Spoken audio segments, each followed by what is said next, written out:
Hi everyone, welcome. We're going to get started in a couple minutes. I'm just going to put a question in the chat.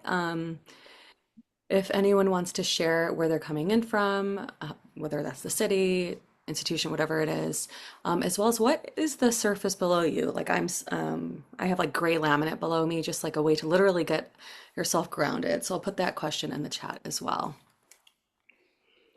And I'm coming in from Los Angeles, Tongva land.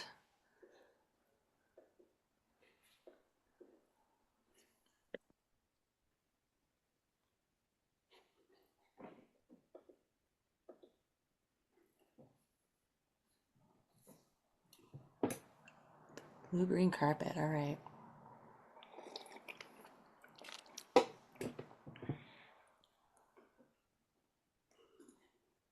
Philly tan carpet.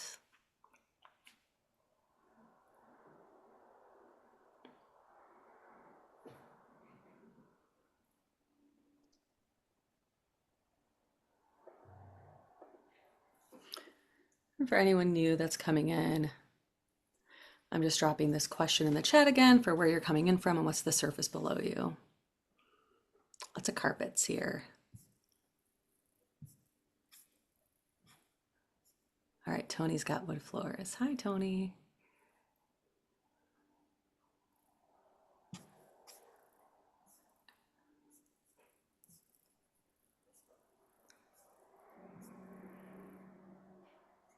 Whatever that fake hardwood floors. Is it laminate? That's what I have. There's also vinyl now. There's even tile I've seen like that. It's ceramic tile. It looks like wood. A chair mat. All right. That's so exciting. Laminate flooring. Okay. All right. Okay, well, I'll get started as people come in, just because I want to respect everyone's time here today. So yeah, today we're talking about cultivating trustworthiness in the workplace as a follow-up to the last conversation. And before I start, I just want to make a note that I always say, I never ever say that this is a safe space because I can never guarantee safety for anybody. That's why I use the word cultivate a lot to cultivate safety and I'm talking about cultivating trustworthiness. We can't just say, trust me, and effect, think that that's what's going to happen, right? So that means that there might be things that I bring up. That any of us bring up with anyone that might be triggering for others. And if you believe I've caused you any harm, I'm happy to engage in any conversation. You can email me directly so we can increase understanding of each other. And yeah, I just wanted to share that because I know that a lot of things come up, and this can be a topic that brings up a lot for you personally, intergenerationally, and systemically that impacts you. And that is really, really important, and your stories matter. So I'm happy to chat with you about that if that happens. Because the fact is, one thing that impacts someone doesn't impact everyone, right? I think it's really important for us to one, understand what it means to what is a safe space versus how we are cultivating safety for others, and engaging in conversations to increase that understanding. So, all right.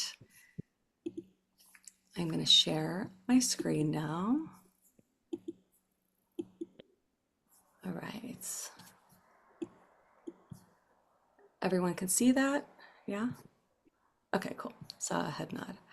All right. So as I did last time, we'll start with a moment to settle in. So actually, we're going to do something a little different than last time. Um, we're going to actually kind of do some work with our bodies. And again, if you have, I'm going to be doing something like with our ears. So if you like tinnitus or something that aggravates it, you can just skip that part. If you have glasses on, it might be helpful for you to take it off just for this moment. So what we could do right now is just ease into your chair and like just touch the ins What? like inside. Oh, okay. Touch the inside of your ears. Can everyone hear me? Okay, I actually want to make sure because yesterday I wasn't giving it. Can you disconnect the Wi-Fi and reconnect because IT has.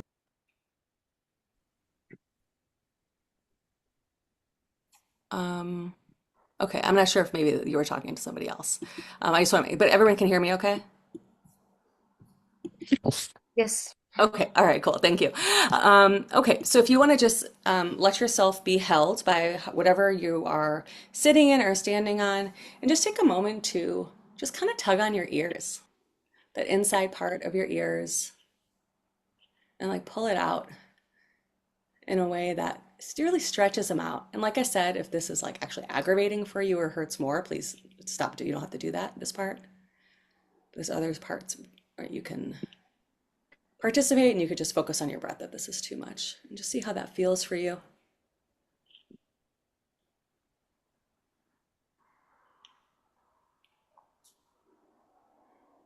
Notice how your body reacts, if there's like a yawn that comes or a tingle in your body, and just let that happen.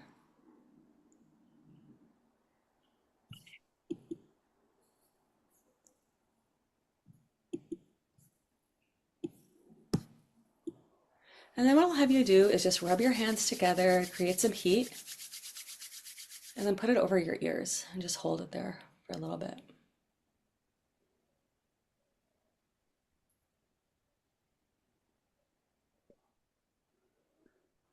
Just feeling that heat enveloping your ears.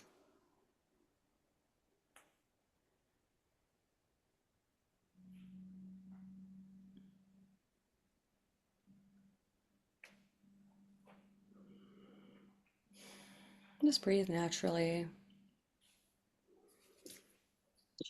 And then if you want to take off your glasses, if you have glasses on, rub your hands again, create more heat, and then put them over your eyes. Just cupping your eyes. Notice how that feels and just receive that.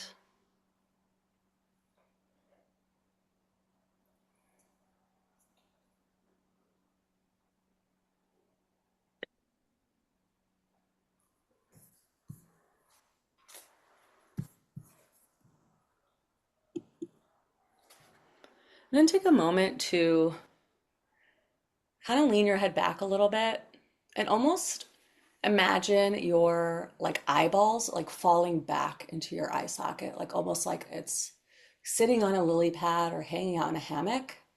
You could keep your eyes covered, but I mean, for me, my arms kind of get tired. So you could drop them if you want. It's okay, but whatever feels good for you. And just imagine your eye sockets falling back, like you're taking a little nap. Oftentimes, when we're really attuned to what's happening around us and we might be in hypervigilance, our eyes are actually like literally like a little forward. So this gives them a chance to rest.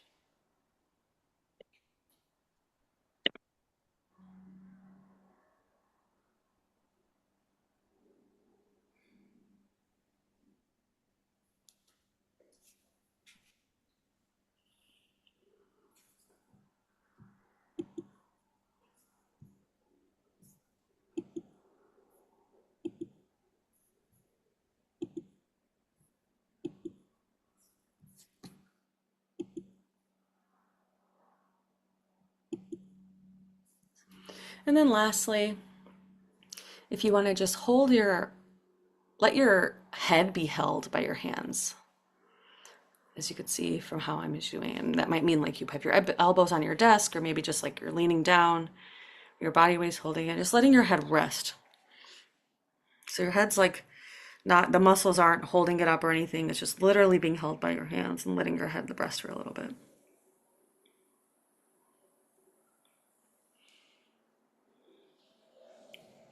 Just notice how that feels and notice, even think as we've kind of moved through this sequence, which one really felt good for you, if all of them felt good. What gives you that ease? It's Friday, the weekend's about to start. Just give yourself some ease into the weekend.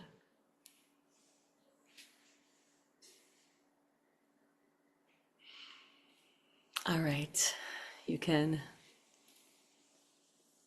lift your head up, open your eyes, put your glasses back on, do whatever you need to do. And feel free to drop in the chat how that was for you. If you want to share if something specifically was good, I'd love to hear that. This is actually something I just learned a couple weeks ago. Someone guided me in a workshop I was in, and I really, really liked it. I've done a couple of those things individually, but I really especially like that eyes hanging back part. it was nice for me. So feel free to share. And I also want to share if there's ever anything you just want to share with me privately in the group chat, you're welcome to do that if you feel that that is something that's safer for you. Okay. All right.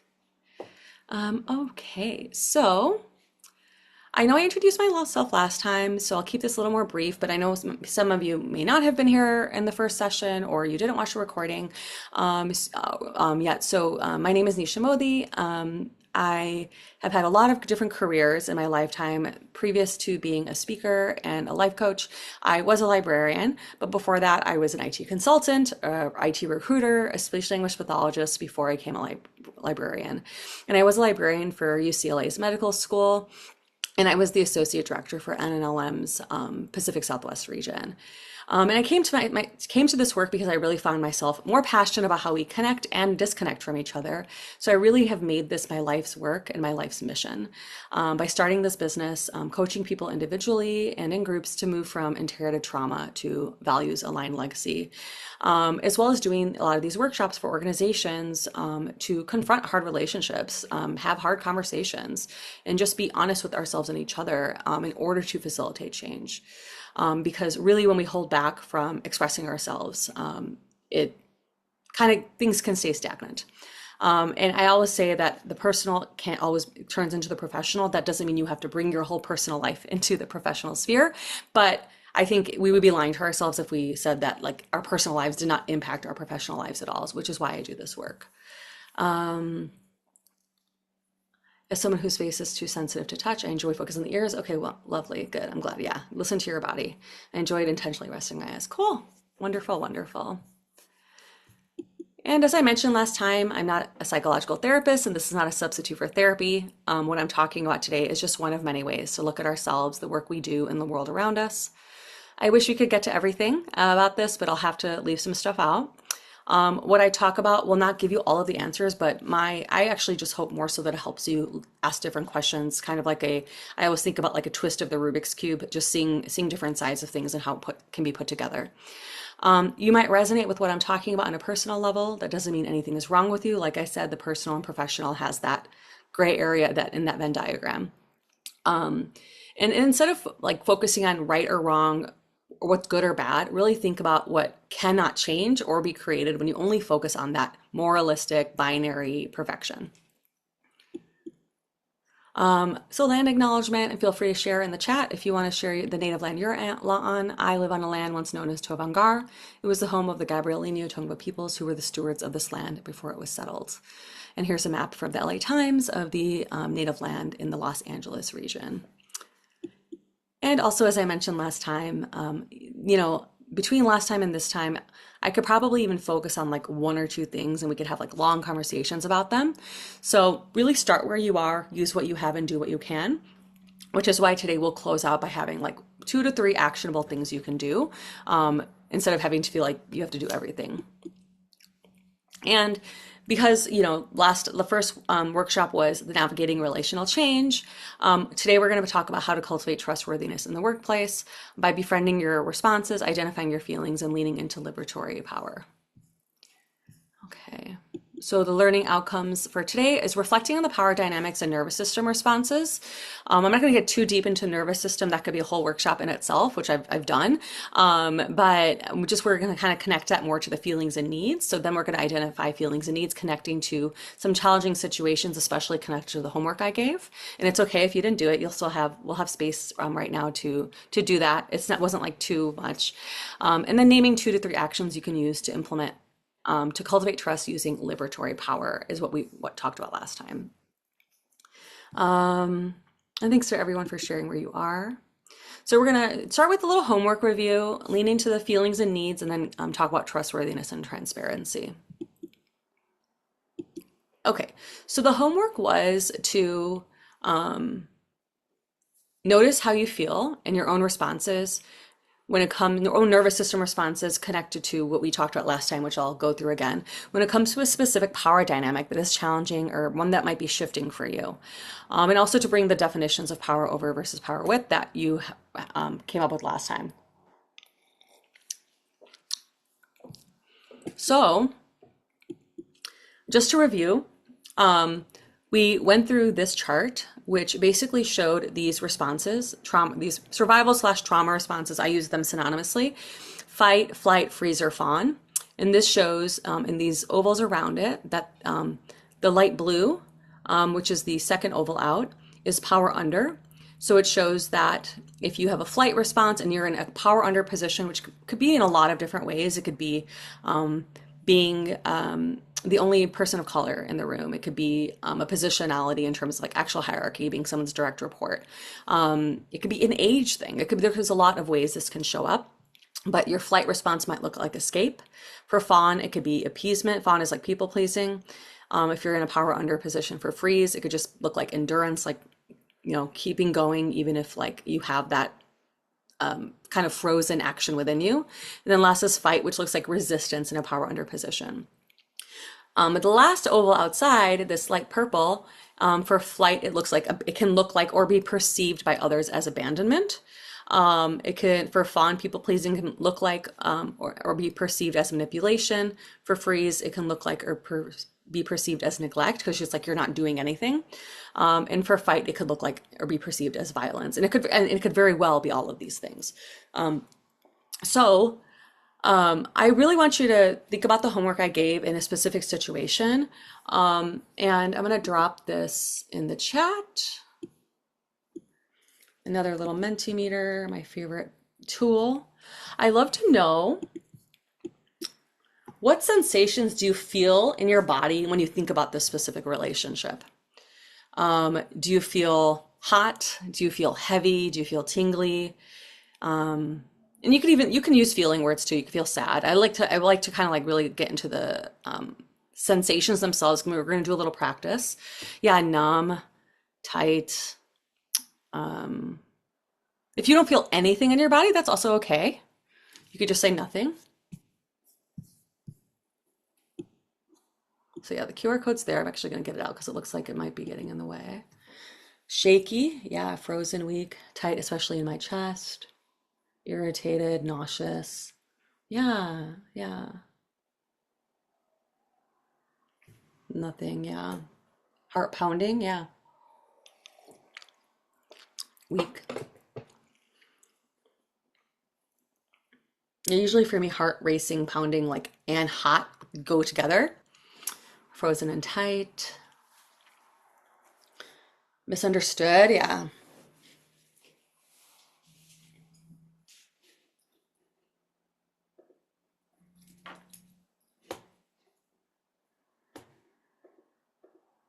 Warm.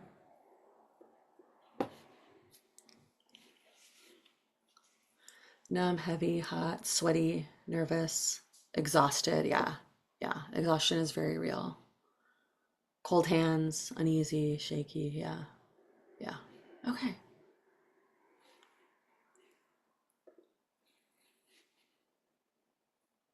All right, I'll just wait another second if anyone else wants to add something. You can also drop in the chat if you prefer.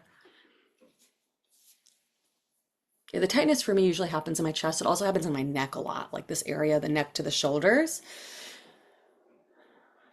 Tension. All right. Well, thank you for sharing, everyone.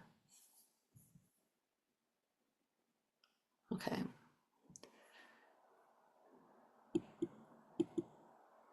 So we're going to do a little connection right now to our bodies. So I want you to kind of take this feeling, and if this feeling right now is way too much for you, you could do what's called titration, which is take 10% of this feeling. Allow yourself to feel 10% of this feeling. Allow yourself to feel 50% of this feeling, or 75, whatever you feel like is it not going to completely shut you down, but something you can actually be within your body. It will feel uncomfortable, but something that you can kind of tolerate in that way. So just close your eyes or lower your gaze, whichever is more comfortable for you, and just notice that sensation. Notice that tightness, the numbness. Notice where you're feeling it in your body. Maybe it's in your chest, maybe it's in your stomach. If it's in more than one place, maybe just like focus on one of those areas, like where you're really, really feeling it more. It's the cold hands, sweaty, whatever it is. And just be with that feeling, breathing naturally, allowing it to be there. And I want you to even say out loud if you're able, or to yourself. For me, saying it out loud is really powerful. If you're able to say it out loud, I really encourage you to do that. But if you feel like saying it to yourself, you can. Um, just tell the sensation, you are allowed to be here. And I invite you to say it more than one time because sometimes it needs that reassurance. You are allowed to be here.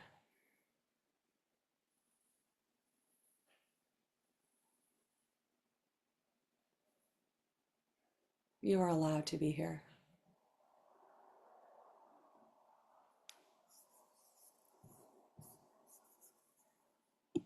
You are allowed to be here.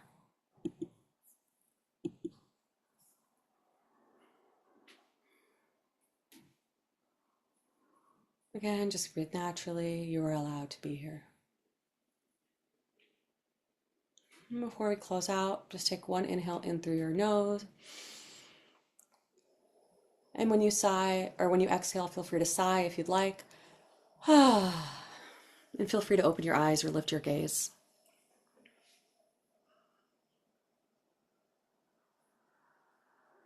And I'd love to hear in the chat, and again, you can message me privately if you prefer.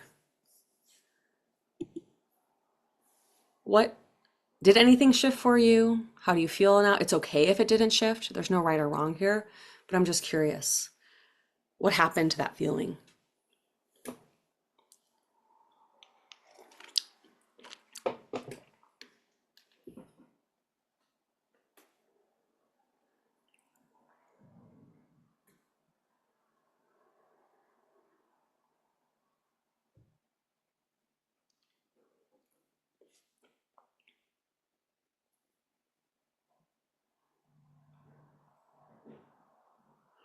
I felt a loosening of tension, feeling lighter, more at ease. Yeah, less tension. Yeah. Right before this, my best friend was messaging me, and feel free to keep dropping in the chat. I have a little story time. And she's been having some tension with her brother since her father died. And she said to me, she goes, you know what? I realized to myself this morning, it's okay for me to be angry at my brother. It's not, it doesn't mean I'm a bad sister. And I said, you are not, I said, exactly. I'm like, you are not bad for having feelings. And I think that's a narrative that all of us get. Women might be like, you're too much. For men, it's like, you shouldn't have feelings, right? If you're conditioned as a boy, when you're growing up. And I'm going to talk about that just coming up next. And I was like, isn't it wild that we've learned that we cannot have feelings, you know? And so um, it really is about allowing our feelings to be there. I mean, so many people are saying they feel lighter, dissipated. The sensation felt more integrated. Yeah, thank you. Exactly. It does integrate because ultimately a trauma response is an incomplete happens because we have an incomplete stress response. Stress comes in our body and then we don't let that stress cycle complete and then it turns into this different trauma response. So if you literally allow yourself to feel the feeling and to say that it's allowed to be there, you're actually just like not fighting yourself. So that's a very simple thing you could do throughout the day. I do it. Actually, I do it sometimes in the middle of the night when I wake up and I may have like a really intense dream or something and my heart's racing. I tell that feeling you're allowed to be there, and I can tell you so many times it has helped me get back to sleep quicker than just living in it and living in that constriction and like staying up for like another hour or two. So also a helpful sleep tip that I personally experience. Okay. All right. I'm so glad that that was supportive for so many of you. All right. Next, we're going to get into feelings and needs. So I'm going to play this video again for those of you who may not have seen it or just to refresh, which is exactly, she was saying exactly what I was saying. The best metaphor I've come up with to teach people how to relate to their feelings is to look at how they relate to their poop. That's right. Because when you got the urge to go this morning or earlier today or whenever it was, did you buy something or eat something or smoke something or try to get validation on TikTok to make that feeling go away? Or did you go to the nearest bathroom and leave a poop? I'm guessing you did number 2, literally because you're potty trained. So you know that the only way to not have that feeling inside is to go poop. But you and I, we weren't emotionally potty trained. So most of us, when we have an uncomfortable rumbling of sensation, that's emotion in our bodies, we do everything we can to try to get away from it. And what that means is that we're just backed up with shit. So the deal is, if you want to heal, if you actually want to like have a stable emotional baseline, you need to learn how to have your feeling poops, how to let your poop go, how to not dig in it. Okay. So that's literally what we just did. We allowed for that to happen. We allowed for ourselves to feel that. So I know I shared that at the end of the presentation last time, but I wanted to now share it after you've done a practice where you can actually relate to what she's saying, because you just moved yourself through that a little bit. And like I said, if nothing changed for you, that doesn't mean there's anything wrong with you. Basically, sometimes we just need other practices, or there might be something else that can be supportive for you. We are all different people with different like biologies and experiences and trauma. So I just want to assure you that none of that means like just because someone else feels lighter or whatever and you don't, that doesn't mean you did it wrong or there's something wrong with you. Okay. So feelings and needs. So as I mentioned, we live in a society that asks us to suppress our emotions. It tells people socialize as girls and women that their feelings are too much. It tells people socialize as boys and men that they're weak if they express their emotions. And our nervous system responses, when our nervous system is activated, it can be really hard to access your feelings and needs. If you're frozen, you're not thinking like, okay, I'm feeling really scared right now, and what I need is this. It's really hard to do that. But knowing your feelings and needs can help you take a next step from a grounded place. So instead of thinking what you should do, meet yourself where you're at, because this facilitates self-trust. And when I'm going to be talking about cultivating trustworthiness, it really does start with that self-trust. How can you trust yourself, and how does that impact how we trust others? So this is the first step to cultivating trustworthiness, is also trusting ourselves. Because oftentimes, and I was actually just telling this to my friend. I mean, I didn't even realize I would integrate this part, but what I was telling her that in that same conversation about her brother, that the bad sister narrative is also something that her brother brought up after her father died. That he said something about like, there's another sister, she has another sister too, like, do you guys feel like you're good sisters? And she got really upset about it because she knows she's not like a bad sister or a bad daughter, but there's a part of her that believes that story, right? So she's like, I was like, you're like fighting yourself. She's like, yeah, I'm really fighting myself because I know that I'm probably not, but like there's a part of me that believes it. Yes, you'll get the slides later. I'll do the same thing as last time to offer that survey just so I can get feedback to make this better, and you'll be able to, I'll get the slides from there. So that's just, it's what's really important. So we're going to do a quick exercise to identify your feelings and needs. So I'm going to drop this document in the chat.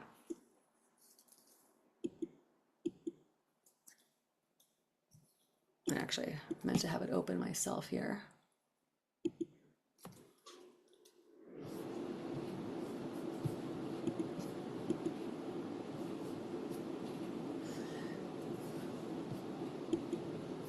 So go to File, make a copy. Let's go to File, make a copy right here for yourself, and this is something for you. I actually have these, where are they? I have these cards that I give to my long-term clients. I mail it to them. Oops, they're all falling out. I have these feelings and needs cards that I mail to my long-term clients. So we actually go through them as a card deck, which is super, super helpful. You can actually, on the bottom of the document, it's called the empathy set, so you can get it for yourself. I've actually also done workshops for organizations where we focused on this, and they purchased the cards for their team. And they said that it was just like really supportive for them to have it at their desk to identify. So what we're going to do, you can see all these lists of feelings on the first page of needs. So we're going to start with feelings. So what you're going to do, how this works, is I want you to think about how you feel about like this particular situation. And if you want to think about a different situation, that's fine. But if we really want to talk about cultivating that trustworthiness in the workplace, I think it'd be good to talk about, the specific situation that you just were feeling in your body. Think about what your feelings are about that from here. And one thing I want to say, for especially someone had said that they felt misunderstood, is, and I can send this in the follow-up email. There's a really great document that I got also from the people who created this empathy set, called faux feelings. And that doesn't mean they're not real feelings, but they're feelings that imply that someone is doing something to you, like you feel abandoned or betrayed or there was misunderstood. And really what that is, it's a feeling and a need together.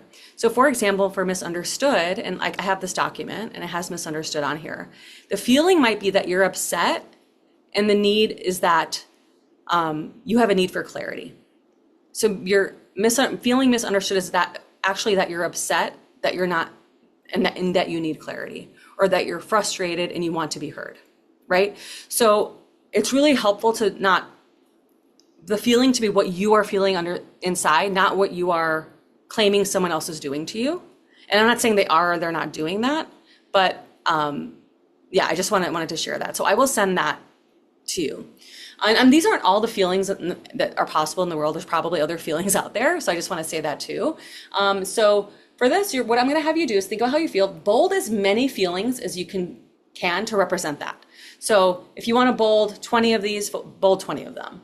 But then what I'll have you do is narrow it down to 5 primary feelings that are coming up for you. And what I do is usually with my clients, I might bold a bunch and then underline the top 5, or I italicize, like whatever you want to do. So I'll have you do that. And I'll just play a little music for a couple minutes for you to do that. And then we'll share with everyone in another Mentimeter what those feelings are. And again, that's anonymous, so no one's going to really know where it is from.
For everyone, Tony just put this document in the chat for those faux feelings if you want to kind of look at that.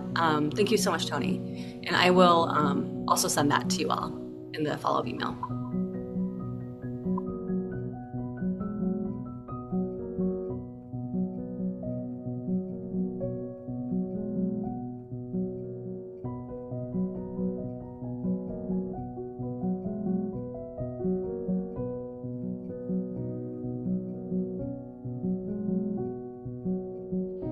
And feel free to wrap up. I put a link in the chat for you to share the feelings that are coming up for you.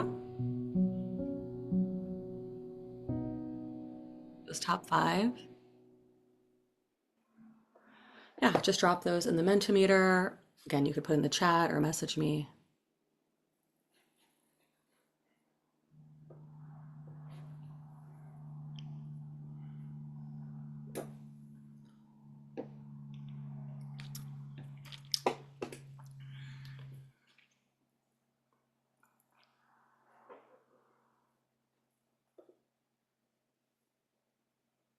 frustrated, resentful, yeah, angry, anxious,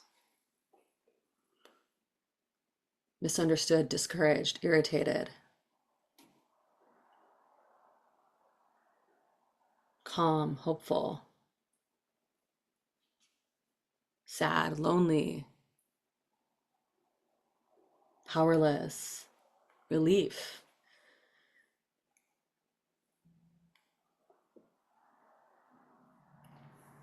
confused, yeah, tired, open.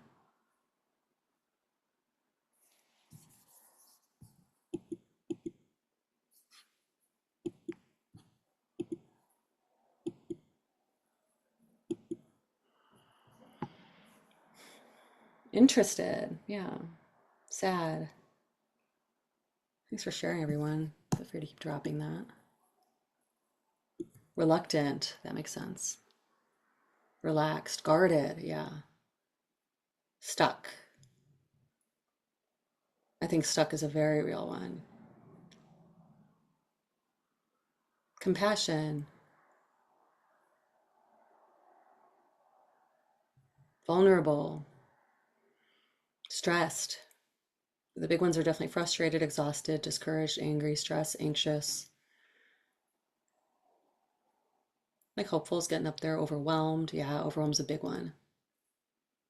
Overwhelmed just puts us into that freeze as well.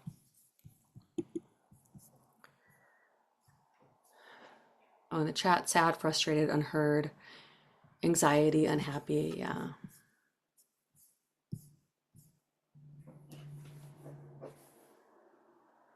Yeah, and unheard and misunderstood are definitely in those faux feelings ones. So when you can look at what Tony sent, and I put in the, I'll also send it in the follow-up, so you can kind of also look at the feelings and needs connected to that. Worried, yeah. Okay, thanks everyone. Okay, so we are going to move on to needs. And feel free to keep putting that. I'm not going to go to the next slide where we're going to talk about needs until we're done with the exercise. So we're going to do the same thing with needs. Oh, I already did that. So now we're going to go to needs, and you're going to do the same thing.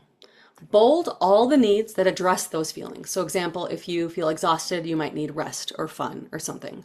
So bold all of them, and then once again, narrow it down to 5. And I'll play some music while you do that.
Just start wrapping up, and I changed the slides so you can drop what your needs are there.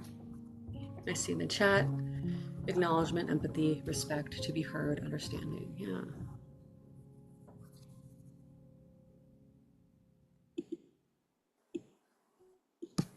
Okay.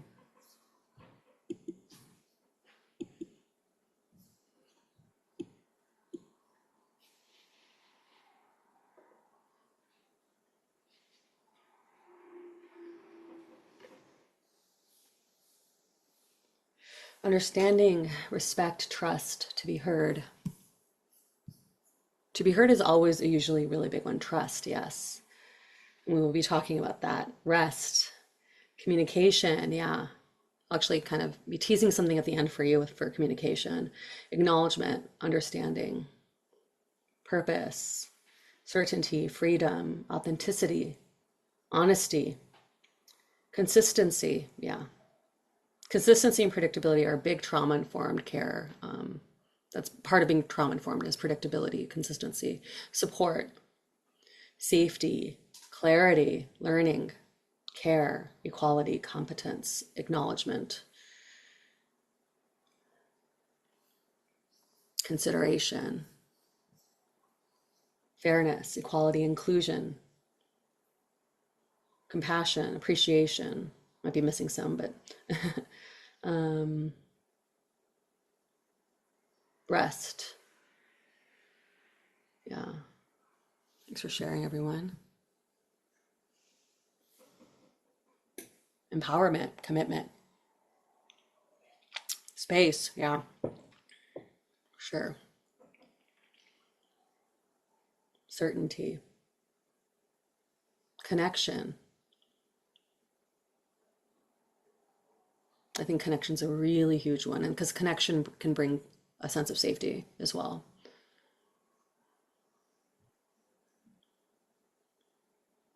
Health. Yes. Community, predictability, acceptance. Yeah, acceptance is really big. Recognition. Yeah.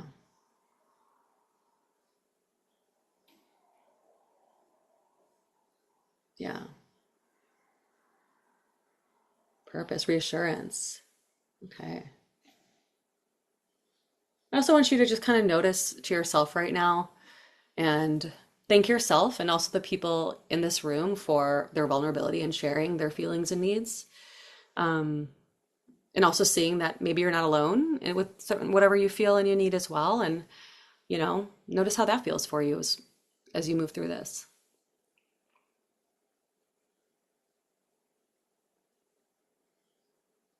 All right. Thanks, everyone. Okay.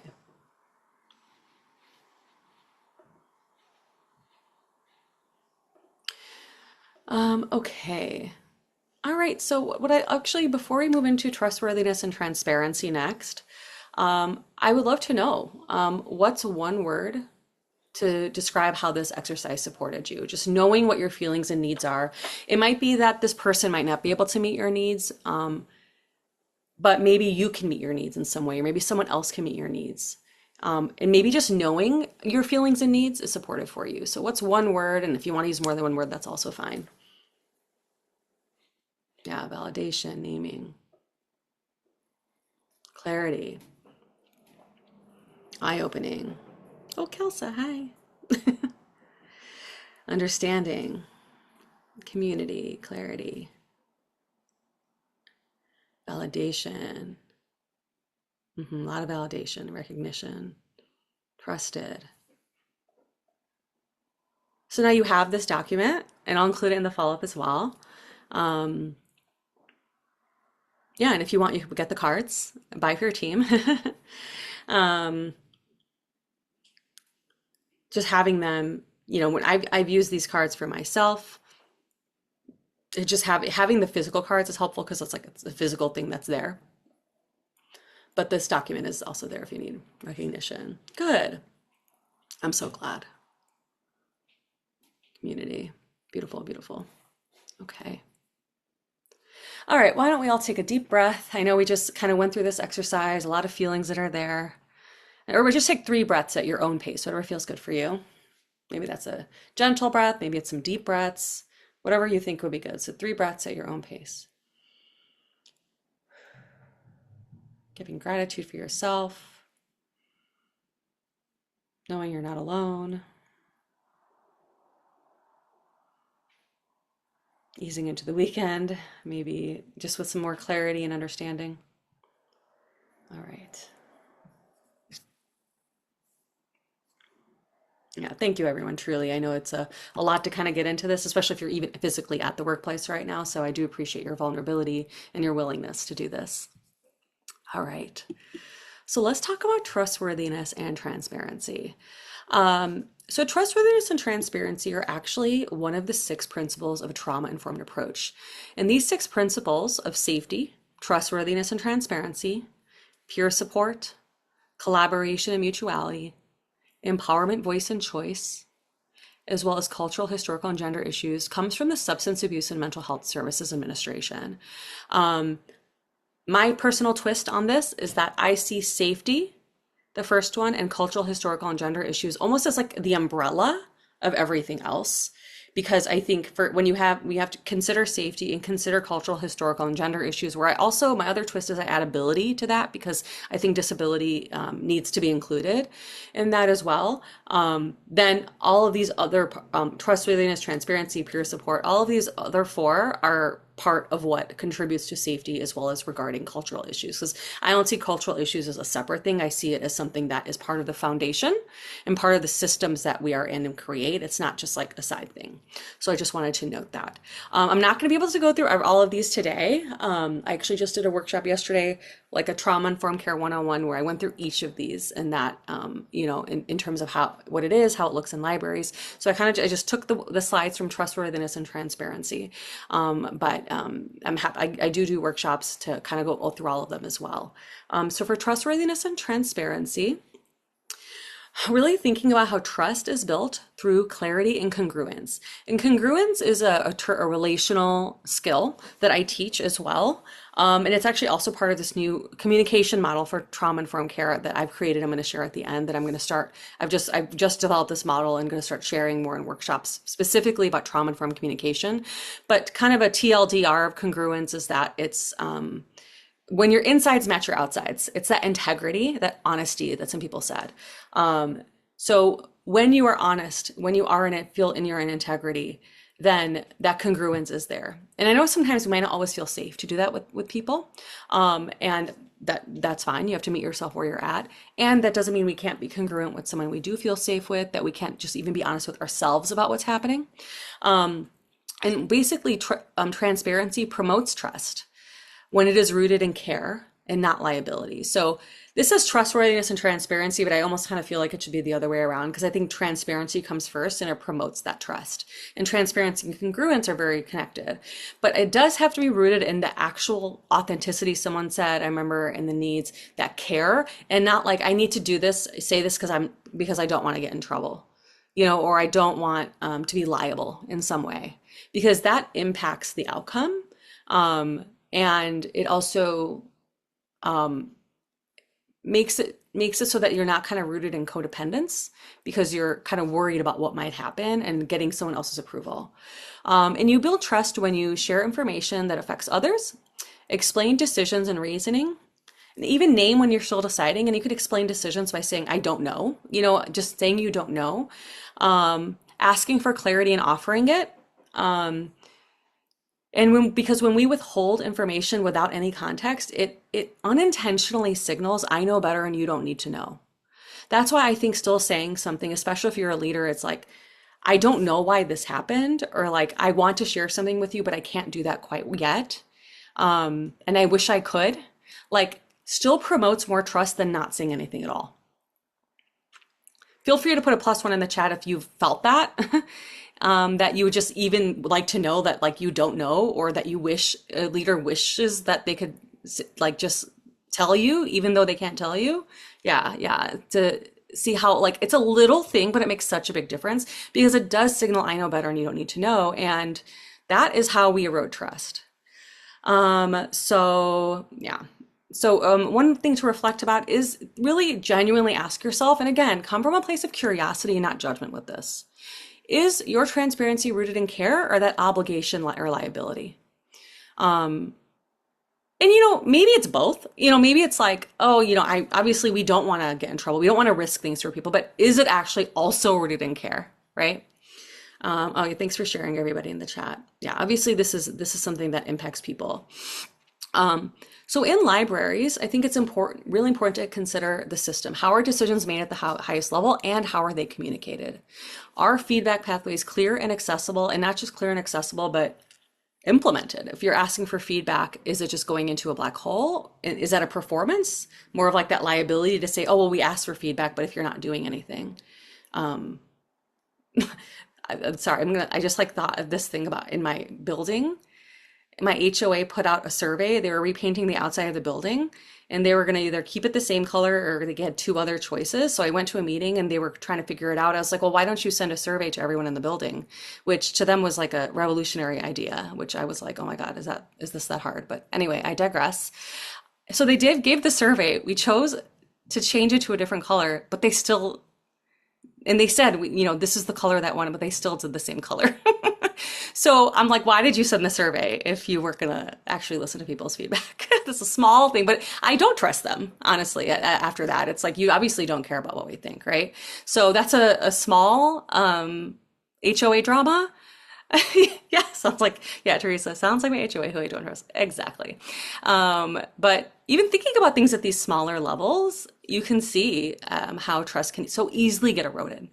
So in terms of your leadership responsibility, and this leadership, shows up in a lot of ways. If you're someone's mentor, you are a dean or in AUL or a university librarian or a manager, whatever you are, trust grows when leadership shares early, not just after decisions are finalized. So as early as you can share. When I was in my first career as an IT consultant, I wasn't on the tech side of things. I was actually on the communication change management side. And one of the things that we really tried to do is create communication plans so that we could really share things as early as possible. Even if, like I said, it's that we don't know this, but this is the schedule and this is what we will communicate, because that is what change management is. And that helps people to continue to have that trust. And from a personal lens, asking yourself, am I being congruent? Am I being honest with myself? Does what you say match what you feel and do?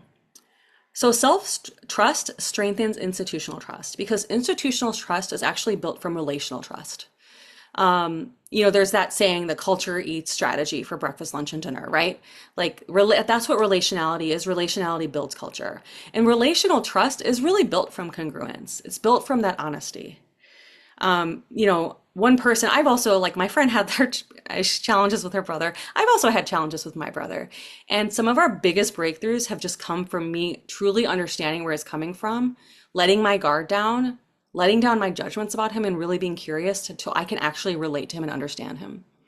And that has given him the space, and me the space to be honest and be congruent.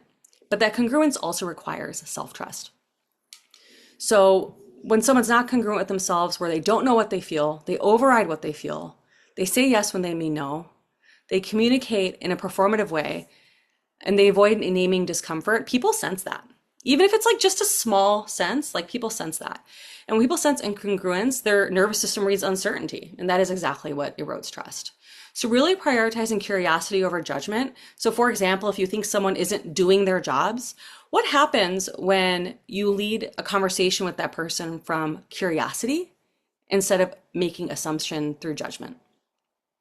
And that's actually in my communication model. I'm gonna share congruence is the first step. And when I'm coaching with my clients one-on-one, I have to notice if I have a judgment about my client. And that has happened. I do my best to be as compassionate as possible. I'd say most of the time I'm not judging my clients, but it comes up because I'm a human being. And if I actually shared right before this on my Instagram stories that a good question to ask any coach or therapist is, how do you deal with your clients when you start having feelings about what they're doing? I think that's a really brave question to ask, because I think any practitioner should be asking themselves that. I've actually had to talk to a couple therapists and practitioners about some challenges I have with some clients to make sure that I am bringing my best self to support them in their investment that they've made in me. Because my judgment might be getting in the way in how I show up and how I support them. And that's something that is my responsibility. So really thinking, what happens when I lead with curiosity instead of judgment or assumption? Oh, this resonates with what's not happening in your institution, the concept of institutional betrayal. Yeah, exactly. Yeah. Leading with curiosity increases my empathy, 100%. And one of the best phrases my mentor taught me was, tell me more about that when I find myself ready to judge. Yes. Catherine, yay. Yes, exactly. When you really do, and I think Angela Pasci, I think that's how you say her last name, she actually has a coaching program called Lead with Curiosity. And it's something that both of us, curiosity is a huge tool that both of us use because and we are information workers. We are curious people by nature, but we are also humans. And judgment is also a survival skill. We have to judge to survive. But sometimes it starts getting overridden or overriding, what's actually happening because we have feelings and we have needs. We're not robots. Thank God, right? But that does mean that we have to attune to the very human feelings that are happening within us. And also lots of times our judgments about people are sometimes things that we project from ourselves. And that's why I think it's really important that the self-trust happens to know, like, okay, is what I'm saying coming from a place that is because my mom made a judgment about something similar about me when I was 10? Because that happens all the time. Actually, that's so much of where a lot of our survival and trauma responses come from when we're very young and our brains aren't fully developed to actually understand what's happening. So our body does the best it can at that time to protect ourselves, and we grow up to be adults and we still haven't completely understood that, and unfortunately that child's needs still need to be met and they haven't been. All right. Oops. Trustworthiness and transparency in action. So practices that cultivate trust are meta communicating. Here's how we'll share what's changing, like communicating about how you're going to communicate, setting expectations clearly and early, inviting feedback before and after decisions. And again, like I said, that it's not like performative feedback that you're asking. It's actually something that you can implement. And you can't always implement everyone's feedback, but you can give reasoning about why you did or didn't, right? Naming uncertainty when it exists. I know someone said they had a need for certainty. And the fact is, like, we all want certainty, but as we see what's happening in the world, like, so much is uncertain. And I think even hearing that when someone tells me, like, we just don't know, it's a crappy feeling, but I still feel comforted that it's not just me. Taking accountability for impact, not just intention. I'm not going to be able to get into accountability as much today, but I will say this, that one of my teachers taught me that, the phrase, and I don't know, maybe if I mentioned this last time, like, we can't actually hold anyone accountable, but we could take accountability. I think I did mention this last time. And we can give consequences. So I think when we're saying we hold other people accountable, we mean give consequences, but that person has to take that accountability. So it's not just like what you intend to do. It's actually like, okay, I'm going to apologize and repair. Maybe conducting a transparency audit of your policies, your review processes. What are your values? And actually in the follow-up email, I'll also share my values workbook, which I always start with values with my clients. And it's actually one of the most transformational sessions we have. And I actually offer those types of sessions one-off, just to really clarify your values and what they mean to you. And because it's actually not just like, what are my values? It's like really reconstructing your identity, especially the way I approach it to understand and to be a mirror to reflect back. EDI initiatives, are they actually performative or are they lived and embodied? Trust isn't something built by saying, trust me. It's built through consistent, congruent behavior over time. So it really does take time. And when it's eroded, it can take even more time to build up. Okay, so before I go to my next slide, I just want you to notice what you're feeling in your body, what you're feeling, what stories come up when I read this out loud. It's a screenshot of a tweet. Caffeine doesn't do it anymore. I need someone to text me. We need to talk.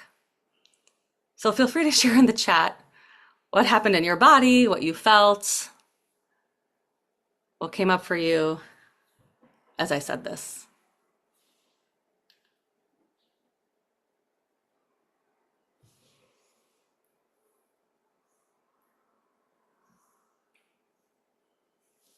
Urgency, yeah. Anxiety. And the thing about the urgency is that person might not talk to you for 2 weeks, right? So then you're sitting there being like, what is this about? Tuning in. Lack of connection, loneliness. Oh, yeah, for sure. Misunderstanding. Right. It's like on a text, you don't have no idea. You don't know tone, clarity. Yeah. Or lack thereof, right? Miscommunication. Absolutely. Yeah. Nervous. hmm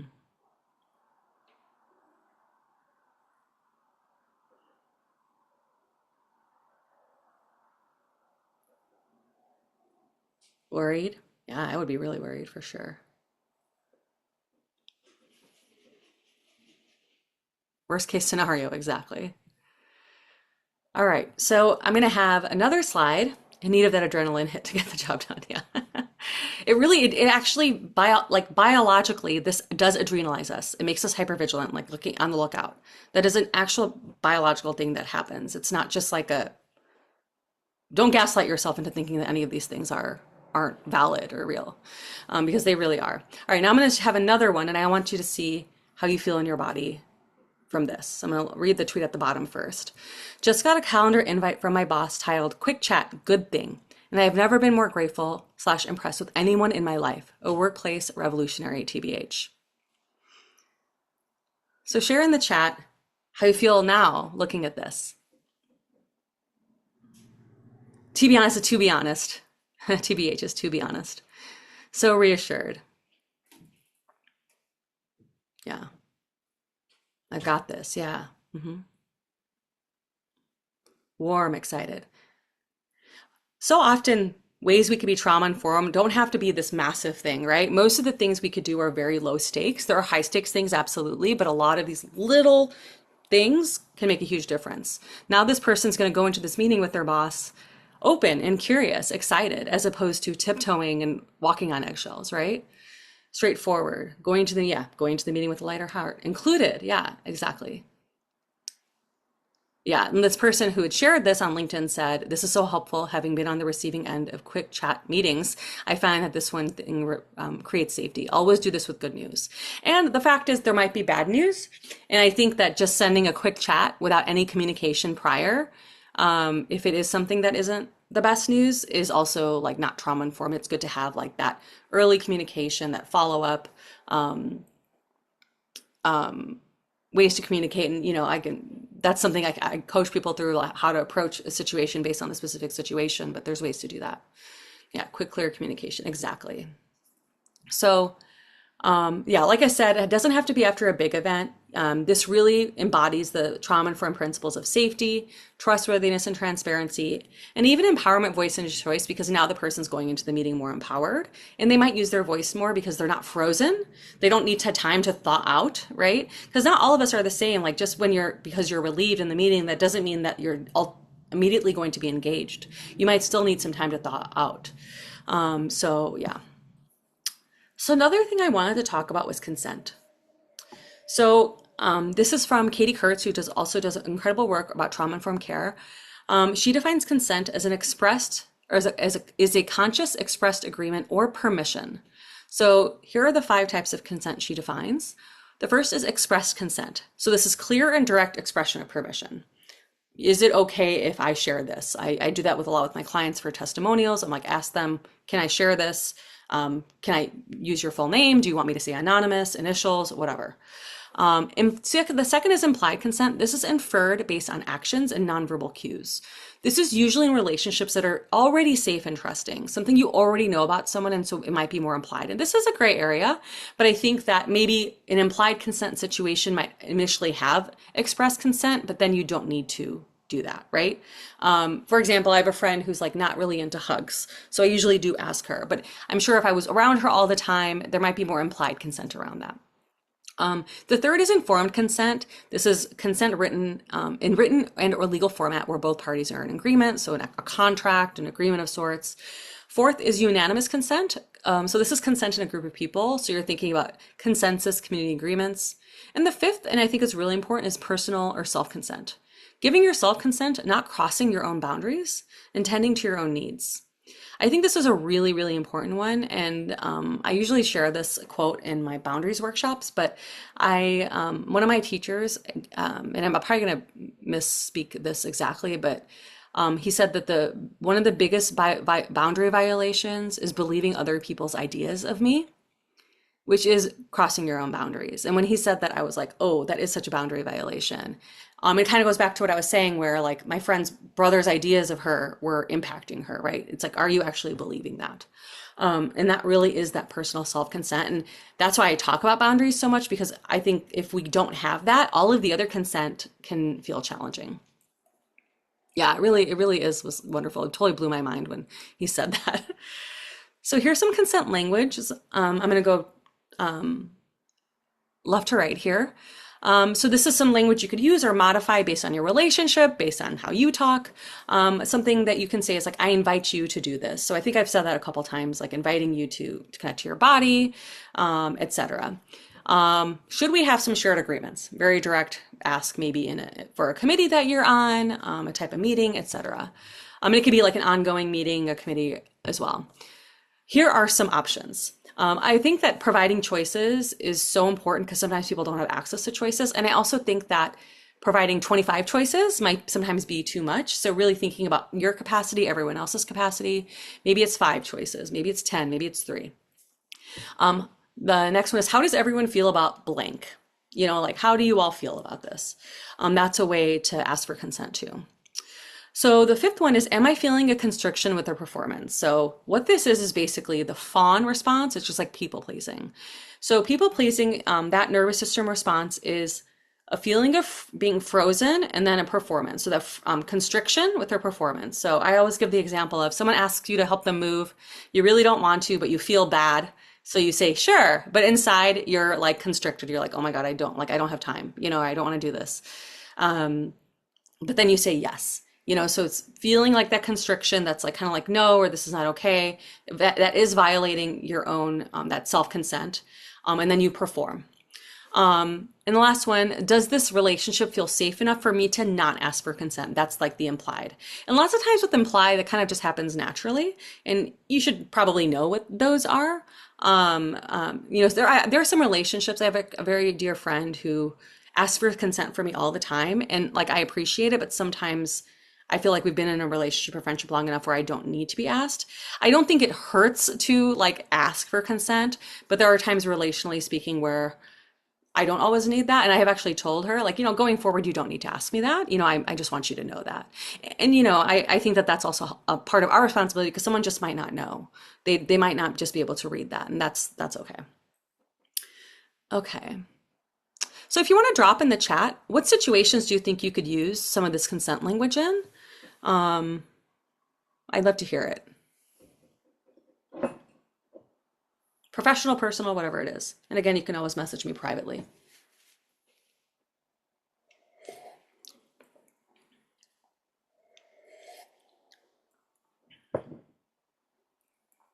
Then we're just going to have some closing out activities and then we'll be done. Just taking on more responsibility. Yeah. Right. Joining another committee, everything, starting a new project. Like that whole idea of being voluntold is not consensual, right? Projects that may be out of your job description. Yeah, the scope, your roles and responsibilities. Absolutely. You can even say to yourself, I invite myself to think about this seriously. I actually have another question that will be really helpful that I'll share at the end.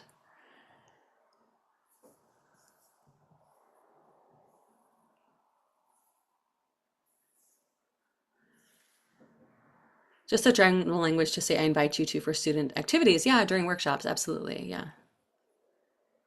Yeah. One thing that I do, like during some workshops, and usually I do it for more like my 2-hour workshops because there's more spaciousness to have breakout groups. I always have an activity for the main room. If someone doesn't want to join a breakout room for whatever reason. Maybe they're on the reference desk. Maybe they're just in a public place. Maybe they just don't want to.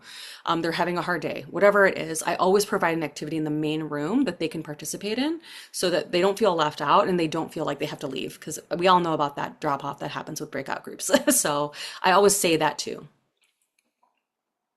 Yeah. Oh yeah. Thanks, Yumi. Thanks for being here. All right.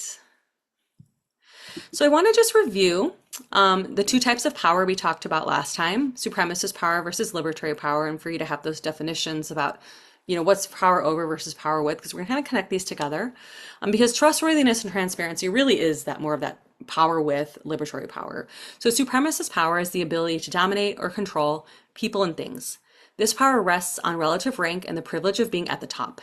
It reflects a supremacist way of thinking and acceptance of relationship of domination and submission. It's a crude form of power related to a scarcity consciousness or the belief that the world holds limited supplies of the things we want: love, power, and recognition. And I want to really quickly connect this to with the trustworthiness and transparency. When you don't share something, and a lot of people agreed in the chat, when you don't share something, how that implies better than. Liberatory power is the ability to create what we want. It stems from abundance consciousness. Liberatory power requires the transformation of what one currently perceives as a limitation. One can build capacity for this in order to assert mutuality. Liberatory power helps one refrain from asserting power over others. It also invites one to construct a story about oneself as powerful. It invites us to look for where our power is. And actually one book I wanted to share that this is reminding me of that I like a lot is How We Show Up by Mia Birdsong. It's a really great book about reclaiming family, friendship, and community, but I also think that there's a lot of liberatory power in what she talks about. I'm going to write that down so I can add that to the follow-up. Okay. So we're going to do quick activity. The faux feelings I'll send to. Okay. So just based on what we said, and I'm gonna have two questions. Just think about one thing. What would you like to do to cultivate more trustworthiness? And I have these choices.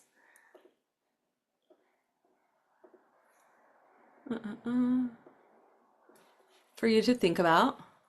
And if you want to put something else in the chat, you're welcome to. But just putting these out there: transparency audit, meta communication, consent practices, accountability and repair.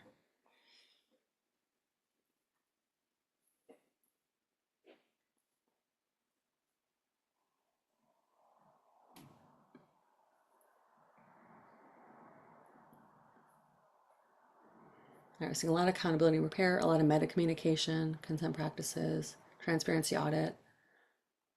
Is less.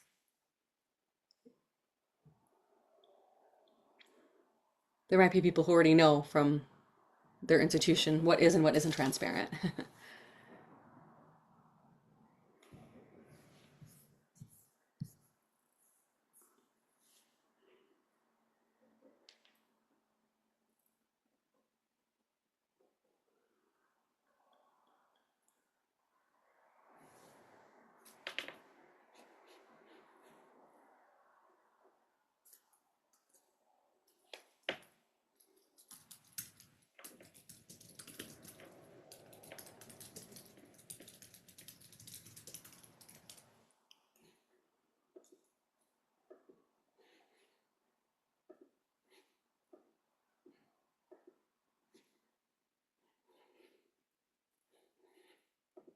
Yeah, accountability is a big one. Okay, because you all said that, I'm actually going to share a really helpful graphic on accountability versus appeasement, I just think it's helpful, and I'll add this to the follow-up email too.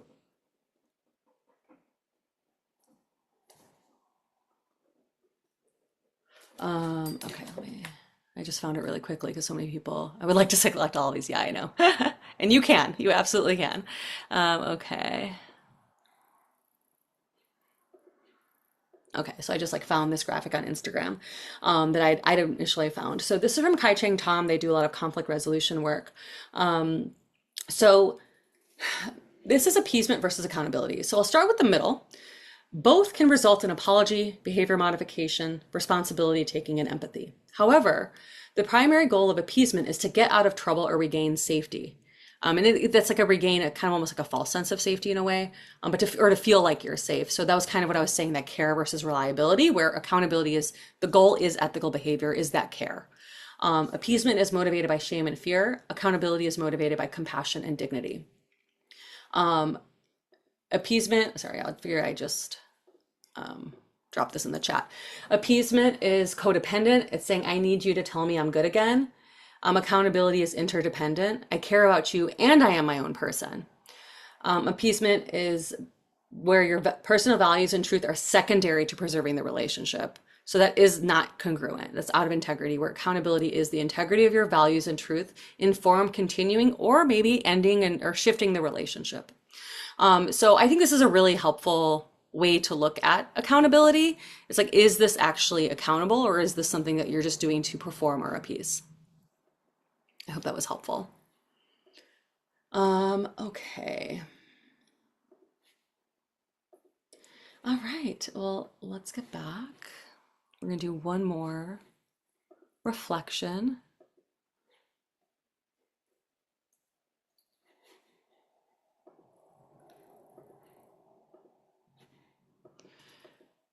So one question I really like to ask myself, and I actually journal about this almost every single day, is what would my future self be glad I did today? I journal about it in the morning and sometimes in the evening, sometimes both, sometimes one. It's a really helpful forgot to type this out to put it in the chat. It's a helpful question to make decisions, to think about, like, not just what you're afraid of right now, but like, okay, this is like what my future self will be glad that happened. So I'd really love for you to take I'll give you, 5 minutes to think about 2 to 3 things you could do to align with, to cultivate trustworthiness and to align with liberatory power from the perspective of, what would your future self be glad you did? And in this image, I have legacy. Really, like, what legacy are you going to leave behind? And I think I would love for you to focus on this professionally, about what you think that, what your future self will be glad that you did. You don't have to be in a position of being a manager or a dean or whatever to answer this, because I think we're all leaders in our own right. And we can all do things to cultivate trustworthiness, including that self-trust, and to align with that liberatory power. So I'll play some music and give you some time to write those down.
Feel free to drop in the chat what came up for you. You know, Lonnie started doing that. Another minute to think, but feel free to start dropping that in the chat. I'd love to see. And again, you can always message me if you prefer.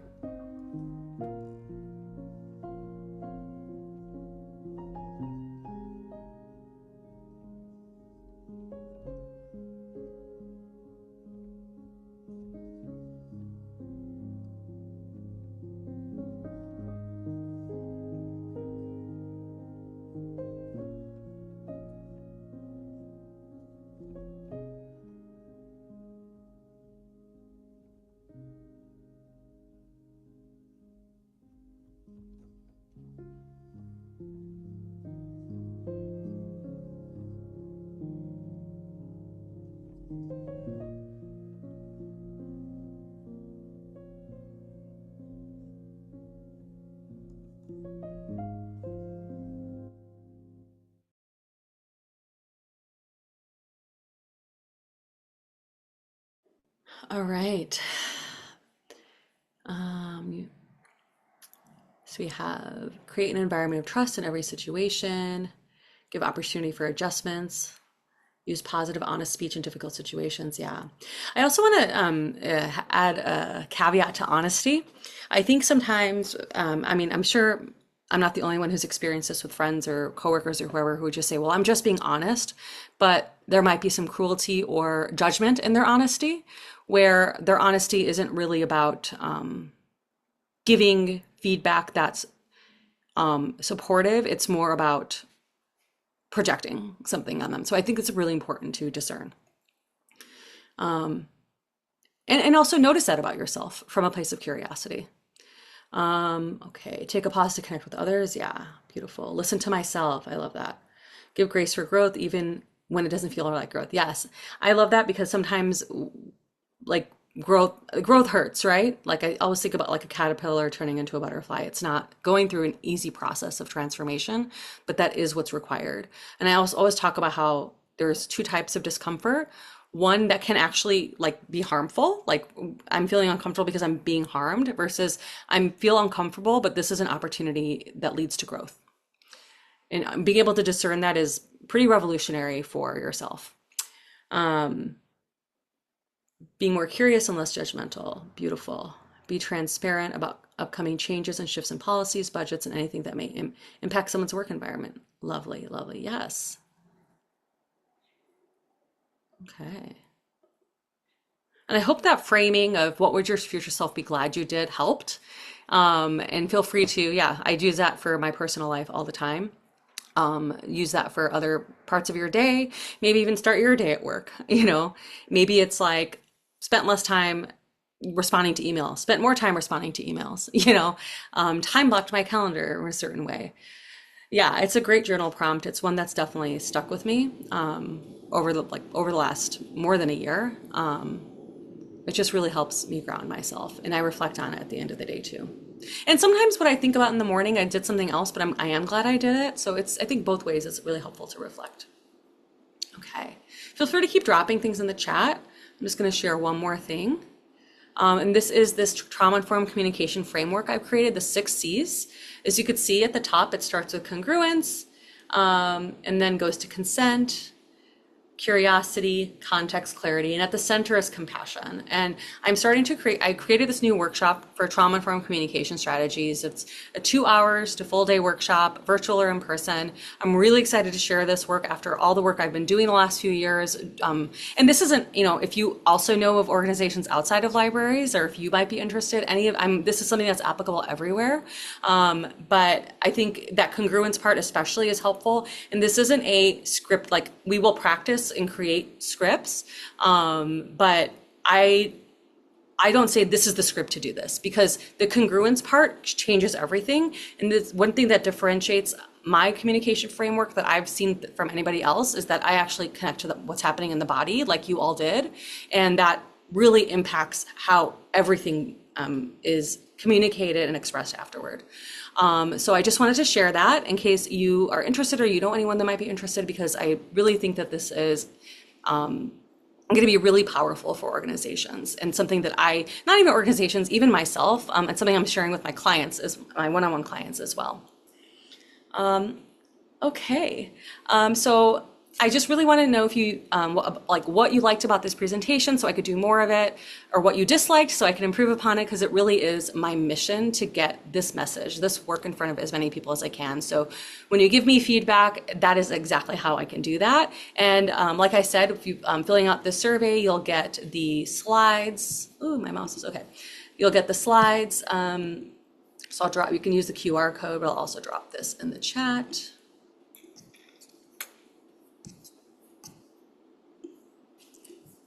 Lost the chat, there we go. And I'll have like one final thing to share. Oh, and I also dropped, some people were hopping off, so I just wanted to share this.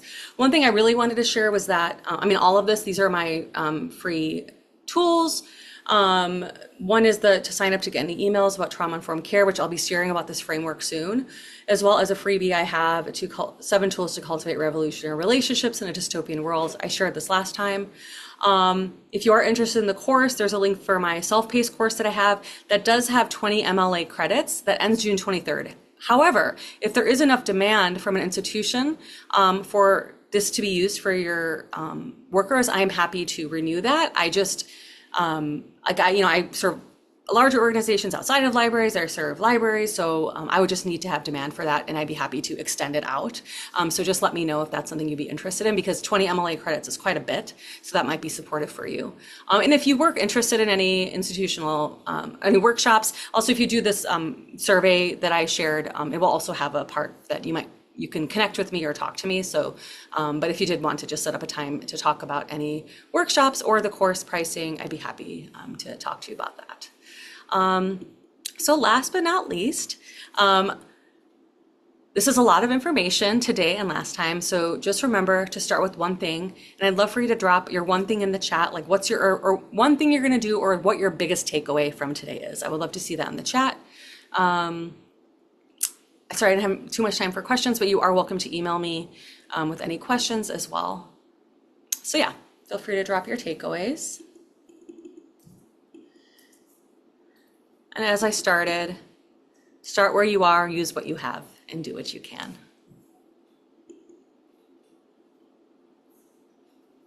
And if anyone, has any quick questions, I'd be happy to answer, but I know we're kind of out of time, and I want to be able to respect that as well.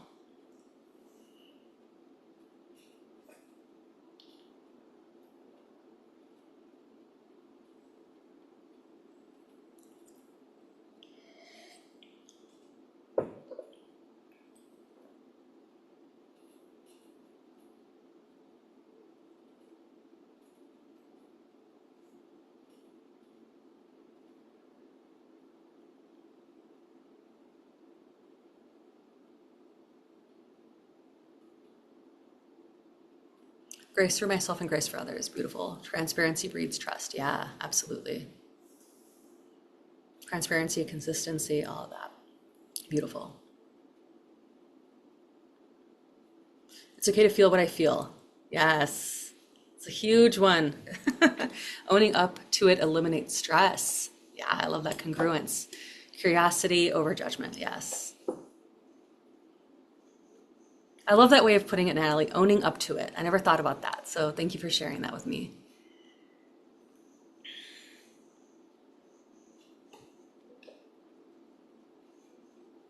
How I'm feeling in my body impacts my interactions and communication at work. Yeah. I always say, I think library workers are so good at external information, but that internal access services is something that we don't have access to and we forget about. And that's just very conditioned. One from Western ways of knowing prioritizes what we think, but it completely disconnects us to what we're feeling, which is those two things, mind and body, are absolutely connected, and we very often disconnect those and deprioritize our body. Um, oh, Roshana, yeah. Okay, okay. That's all good. I'm feeling my body. Okay, beautiful. Yeah, I remember Roshana from last time.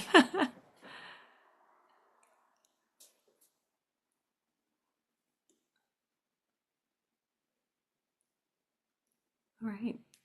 Well, I know it's time. Feel free to drop off. Thank you all so much for your presence. Hope to engage your light maker space. Oh, cool. Oh, yeah, you should. Please do. I have a client who's actually a Montessori teacher, and she started using it with her students, and she's like, it's been so amazing. And they talk about their feelings and needs with her, and I'm like, wow. Like I didn't even expect that to happen. So I thought that was incredible.